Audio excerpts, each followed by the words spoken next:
देखिए बिहार को सबसे ज़्यादा बेवकूफ़ बनाया गया, मतलब बिहारियों को सबसे ज़्यादा, जैसे छोटे बच्चों को कैसे आदमी 10 रुपये का चॉकलेट दे के बाबू चंदा मामा दूर के ये देखो यही बेवकूफ़ बनाया गया। बिहारियों को ये कह के बेवकूफ़ बनाया गया कि यहाँ इंडस्ट्रीज नहीं है। कौन सा नॉर्वे में इंडस्ट्रीज लगी हुई है? दुनिया के सबसे खुशहाल देशों में है सब, आइसलैंड में, स्कैंडिनेवियाई देश सबसे खुशहाल है, बट वो इंडस्ट्रियलाइजेशन पे नहीं जा रहे हैं। अरे 12 करोड़ की आबादी है, आप अपने कंजम्पशन बेस्ड इकोनॉमी बना सकते हो। क्या जरूरत है आपको अमेरिका को एक्सपोर्ट करने की? वहाँ पे फूल जो आता है बनारस से आता है। भाई साहब खेती वाले राज्य हो, तुम्हारा फूल बनारस से आ रहा है, बढ़िया मिठाई बनारस से आ रहा है। कम से कम जो ज़रूरत के ब्रेड यूपी से सप्लाई हो रहा है, बिस्किट सप्लाई हो रहा है। अब पेप्सी का प्लांट लगने गया, तो जो ज़रूरत की चीज़ें हैं वही बना ले लोग, तो वहाँ के लोगों को रोज़गार मिल जाएगा। तो लेकिन एक दूर का सपना दिखाइए ताकि पास में किसी को समझ में ना आए।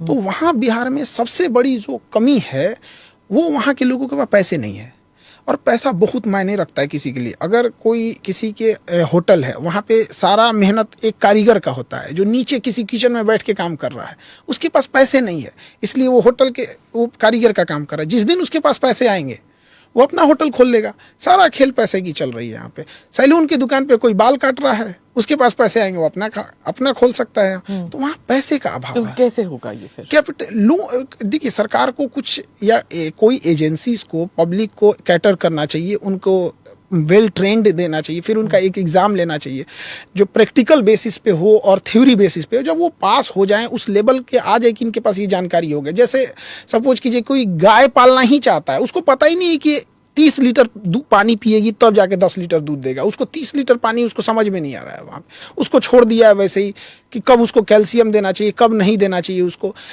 कोई आइडिया नहीं है, पाले जा रहा है वो। कोई भी चीज़ बिजनेस खराब कर रहा है वहाँ पे।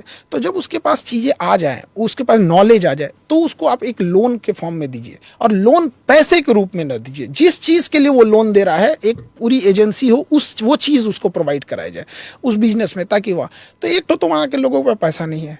उससे ज़्यादा समस्या है कि पैसा आने के बाद उड़ने लगते हैं लोग। ऐसा मतलब कि हम EMI पे बोलेरो ले लेगा तो पूरा भर गाँव घुमाएगा, हमसे बड़का रंगदार कौन। अब अपने धंधे में नहीं लगाएंगे। नहीं, रंगदार मतलब एक तरह से गुंडा, तो इसको शान समझ रहा है, हमरा से बड़का रंगदार कौन। मतलब समझिए क्या लेवल जा रहा है यहाँ पे। अब समझिए वहाँ के लोगों की मेंटेलिटी कैसे खराब कर रहे हैं। तो वहाँ एक तो कैपिटल खराब कर दिया लोगों के पास। लोन, अब वहाँ के लोगों को अगर इनकम लोन दीजिएगा तो इनकम समझ जाते हैं उसको। मतलब लोन दे दिए ना तो वापस आना बड़ा मुश्किल है, दुश्मनी हो जाती है। अगर हम किसी को पैसा दे दिए तो देगा ही नहीं वापस।